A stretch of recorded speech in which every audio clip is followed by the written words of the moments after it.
রাহমাতুল আলামিন বললেন ইবাদত কবুল হওয়ার শর্ত হলো হালাল খাবার খাওয়া।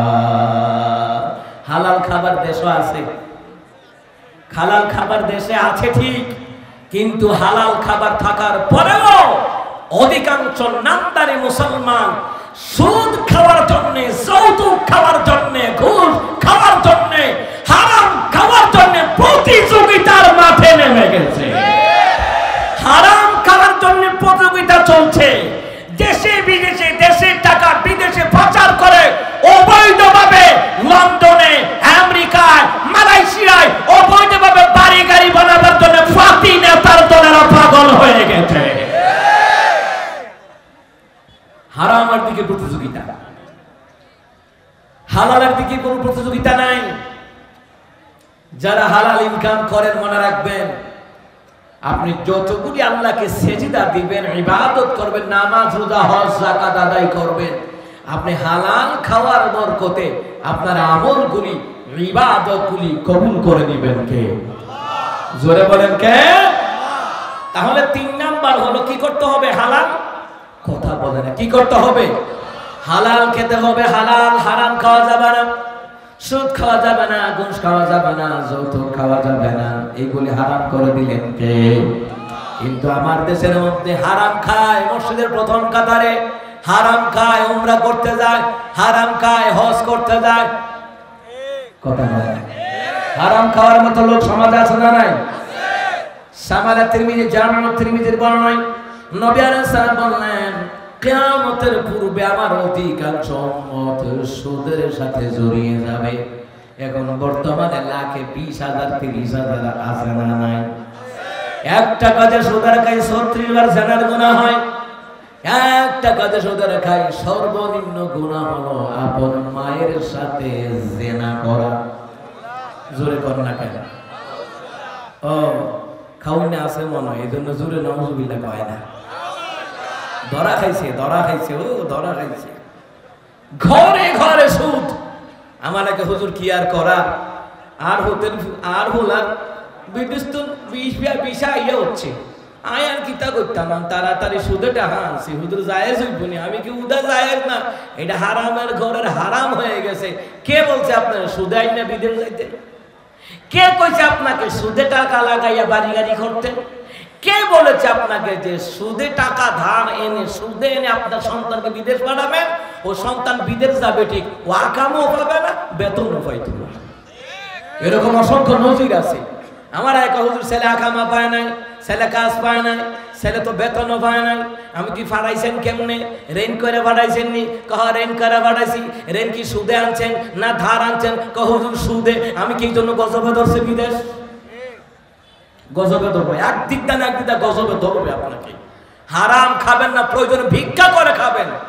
আমার দেশে সুইফার আছে না, বাথরুম পরিষ্কার করে খায়, এদের ইনকামটা হালাল। সুদ খাওয়া, যৌতুক খাওয়া, ঘুষ খাওয়া, ওইটা হারাম করে দিয়েছেন কে? প্রয়োজনে ভিক্ষা করে খাবেন, সুদ খায়েন না, ঘুষ খায়েন না, যৌতুক খায়েন না। মুসলমান ইমানদারেরা, এবার যদি কেউ হারাম খায়, সুদ খায়, ঘুষ খায়, এমন অ্যাভেলেবেল লোক আছে, পায়ের জায়গা দখল করে খায়, বোনের জায়গা দখল করে খায়, পাড়া প্রতিবেশীর জায়গা দখল করে খায়, এমন হারাম খোর আছে না?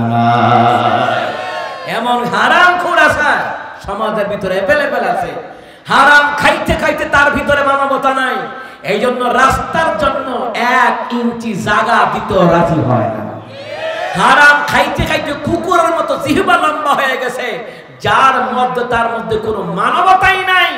পাড়া প্রতিবেশীর হক কিভাবে আদায় করতে হয়, ভাই ভাইয়ের হক কিভাবে আদায় করতে হয়, বোনের হক কিভাবে দিয়ে দিতে হয়, ভাইয়ের হক কিভাবে দিয়ে দিতে হয়, তার মধ্যে এটা এই মানবতাটাই নাই।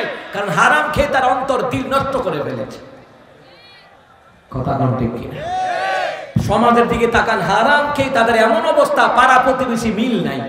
গিয়ে দেখেন হিংসা বিদ্বেষ, ওই যে হারাম খেয়েছে, দিল নষ্ট।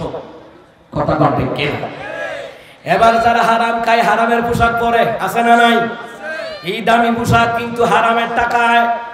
হারামের টাকায় নবী আলাইহিস সালাম বললেন, মান ইশতারা তাওবান বিআশারাতি দারাহিমা ওয়া ফীহি দিরহাম হারাম লাম ইয়াকবালিল্লাহু তাআলা লাহু সালাতান মা দামা আলাইহি রাওয়াহু আহমদ শরীফের বর্ণনায় নবী আলাইহিস সালাম বললেন, তোমাদের কেউ 10 দিরহাম দিয়ে একটা কাপড় ক্রয় করেছে, ওই 10 দিরহাম দিয়ে যে কাপড়টা ক্রয় করেছে ওই কাপড়ের মধ্যে যদি 1 দিরহাম টাকাও যদি হারাম উপার্জিত হয়, ওই পোশাক পরিধান থাকা অবস্থায় কোন নামাজ রোজা আল্লাহর দরবারে কবুল হবে না।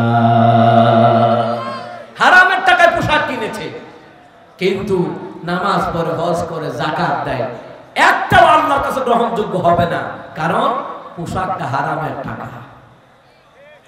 তো আমার দেশে চালাক মানুষ আছে, পোশাক যখন হারামের টাকা তাতে কি হইছে, হালাল টাকা দিয়া কিনা তারপরে নামাজ পড়বো, কবুল হইব না। নবী বলেন না, কবুল হবে না।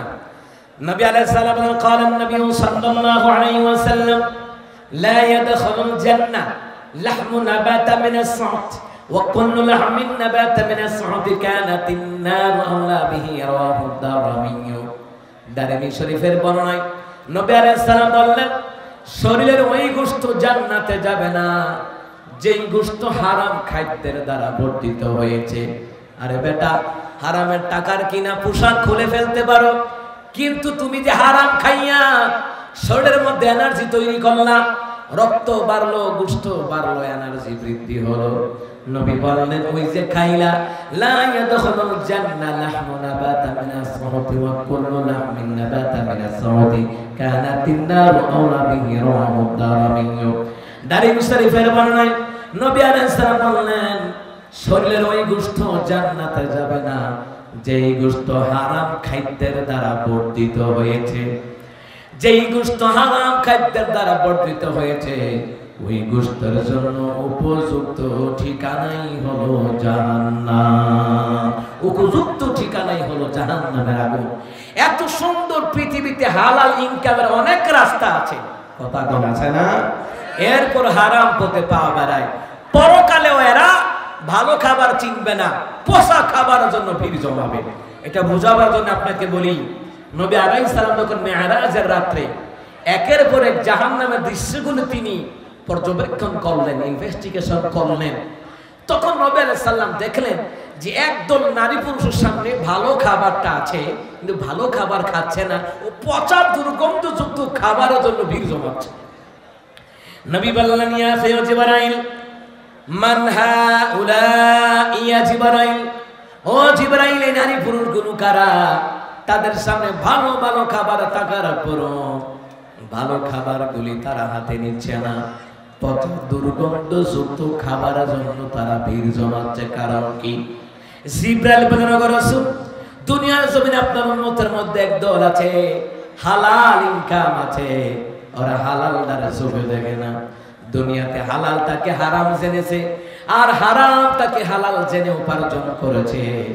এই জন্য জাহান্নামের ভিতরে তাদেরকে ভালো খাবার দেওয়া হবে, ভালো খাবার তারে খারাপ মনে করবে, আর খারাপ পচা দুর্গন্ধযুক্ত খারাপ খাবার তারে ভালো খাবার মনে মনে বলে বলে ভক্ষণ করবে। একটাই কারণ, দুনিয়াতে তারা হালাল তারে হারাম বানাইছে, হারাম তারে হালাল বানাইছে। এমন আল্লাহর বান্দা আছে না?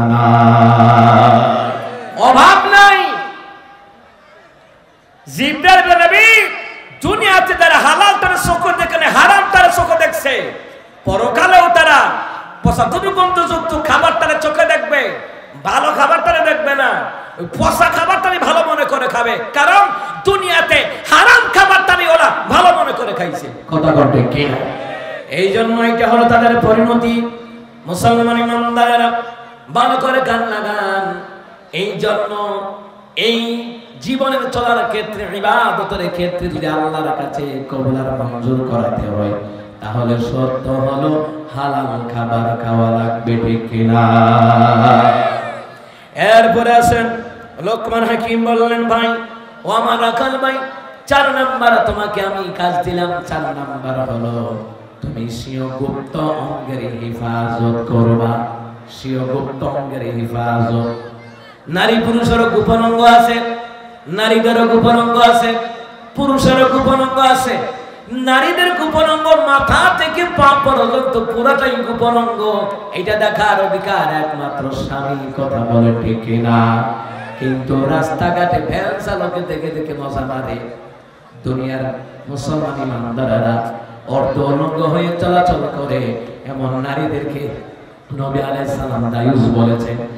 মুসলমান ইমানদারেরা সে গুপ্তাঙ্গের হেফাজত করতে হবে। লোকমান হাকিম বলেন, ভাইয়েরা কাল সে গুপ্তাঙ্গের হেফাজত করতে হবে।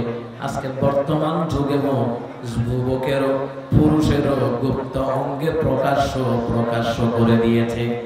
যেমন এরা গেঞ্জি পরে খাটো গেঞ্জি, প্যান্ট পরে খাটো প্যান্ট, ও যখন নামাজে যায় রুকুতে যেমন তেমন, সেজদায় গেলে গেঞ্জি কয় আপ, প্যান্ট কয় ডাউন, মাঝখানে বর্ডার।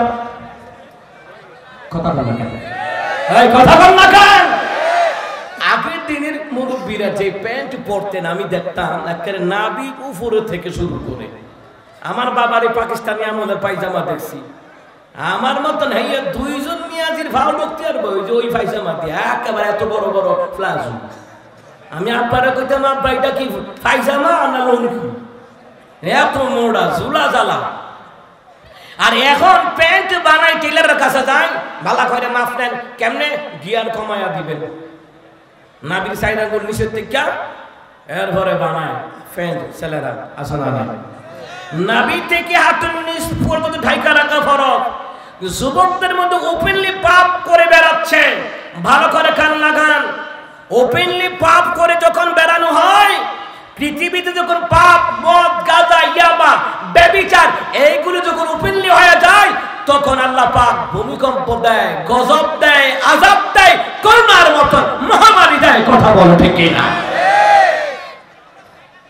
আপনি দেখেন অসংখ্য যুবকের প্যান্টগুলি মেপে দেখেন, ও আবার 3 কোয়ার্টার পরে, 3 কোয়ার্টার। কথা কম দেখেন, 3 কোয়ার্টার প্যান্ট পরে ওই ইতরের মতন ঘুরে রাস্তাঘাটে। হ্যাঁ, পয়সাওয়ালার ছেলে, আমি কে এত পয়সাওয়ালার ছেলে না, ওই ইতর। কথা কম ঠিক কিনা? আল্লাহর বান্দা নবীর উম্মত হওয়ার পরে যে আল্লাহর কথাকে প্রাধান্য দেয় না, নবীর কথাকে প্রাধান্য দেয় না, ও কিছুতেই নবীর আশিক, নবীর উম্মত দাবি করতে পারে? সে গুপ্তাঙ্গের হেফাজত করতে হবে, নারী হোক এবং পুরুষ হোক, সে গুপ্তাঙ্গের হেফাজত করতে হবে। ঠিক জামা কাপড় পরা যাবে না। মুহতারাম হাজিরিন, এরপরে বিস্তারিত ব্যাখ্যা দেওয়ার টাইম নাই। ৫ম নম্বর কথা হলো হক কথা বলা, সত্য কথা বলা। লোকমান হাকিম কয়, বাইরা খান, ৫ম নম্বর হলো তোমাকে সত্য কথা বলা লাগবে। মুসলমান নামাজ যেমন ফরজ, রোজা যেমন ফরজ, হক কথা বলা তেমন ফরজ। কথা বলেন ঠিক কিনা? আরে হক কথা বলা যদি ফরজ না হতো, তাহলে এই দেশের অসংখ্য আলেমরা হক কথা বলার কারণে জেলখানায় যাইতো না। কারণ হক কথা বলা যদি ফরজ না হতো, ওরা হক কথা বলতো না, সুতরাং জেলখানায়ও যাইতো না। একমাত্র জেলখানায় গিয়েছে, ফাঁসির মঞ্চে গিয়েছে, রিমান্ডে গিয়েছে একমাত্র হক কথা বলার কারণে। আল্লাহ তাআলা বললেন, বিসমিল্লাহির রহমানির রহিম, ইয়া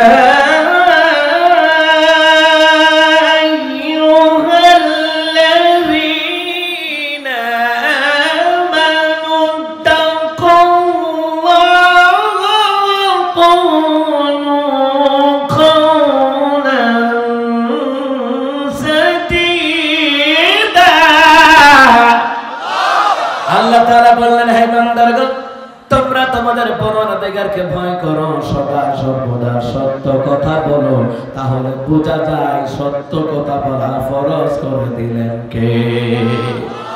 যাদের হৃদয়ে আছে আল্লাহর ভয়, তারা কবু পথ ভুলে যায় না।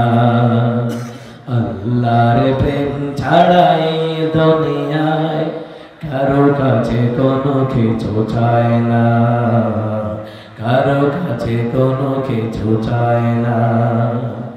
রাতের আধারে যারা সিজদাতে রয়, দু চোখের স্রোতে নদী যেন বয়, চলনার হাত চালি যতই আসুক না, পিছনে ফিরে তাকায় না। যাদের হৃদয়ে আছে আল্লাহর ভয় তারা কবু পথ ভুলে যায় না। ভয় থাকতে হবে কার?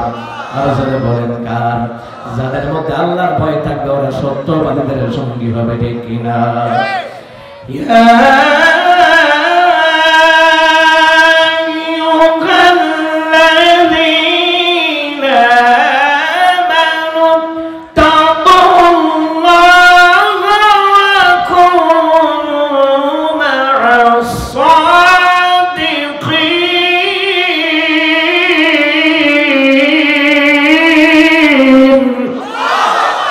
আল্লাহ তাআলা বলেন, হে ইমানদারগণ, তোমরা তোমাদের পরওয়ারদিগারকে ভয় করো আর তোমরা সত্যবাদীদের সঙ্গী হয়ে যাও। সত্যবাদীদের সঙ্গী হতে হবে, হক কথা বলতে হবে, প্রয়োজনে জেল জুলুম আসবে, রিমান্ড আসবে, তবুও হকের আওয়াজ বন্ধ করা যাবে না, হক থেকে পিছপা হওয়া যাবে না। কথা বলে ঠিক কিনা? এই জন্য নারায়ে তাকবীর, শাইখ আহমদুল্লাহ সাহেবের আগমন এলাকাবাসীর পক্ষ থেকে। যাই হোক আমার ভাইরা, সূরা লোকমানের উপরে কথা বলছিলাম, 9টি উপদেশের মধ্যে 5টির কথা বললাম। পঞ্চম নাম্বার হলো হক কথা বলা। হক কথা বলা দরকার আছে না নাই? কথা বলা আছে না নাই? হক কথা বলবেন না, নামাজও কবুল হবে না, ইবাদত কবুল হবে না। হক কথা বলাই লাগবে। হক কথা বলে বলে অসংখ্য নবী রাসূলগণ জীবন দিয়েছেন, অসংখ্য কোরআনের কর্মী জীবন দিয়েছেন। হক কথা বলে বলে অনেক কোরআনের কর্মী জেলখানায়, রিমান্ডে, ফাঁসির মঞ্চে। কথা বল ঠিক কিনা? হক কথা বলতেই হবে। নামাজ পড়া যেমন ফরজ, রোজা রাখা যেমন ফরজ, হক কথা বলা যেমন ফরজ। কথা বলা ঠিক কিনা? সুতরাং যা কিছু আলোচনা করেছি আমি দীর্ঘায়িত করছি না, কারণ বক্তাকে বসিয়ে রাখা, কথা বলার ওটা আদবের খেলা। এই জন্য আমি আমার প্রিয় শাইখের কাছে দোয়া চাচ্ছি। আমি আমার যতটুকু আলোচনা করেছি, সুবহান রাব্বিকা রাব্বিল ইজ্জাতি আম্মা ইয়াসিফুন ওয়া সালামুন আলাল মুরসালিন ওয়ালহামদুলিল্লাহি রাব্বিল আলামিন। আসসালামু আলাইকুম ওয়া রাহমাতুল্লাহি ওয়া বারাকাতুহু।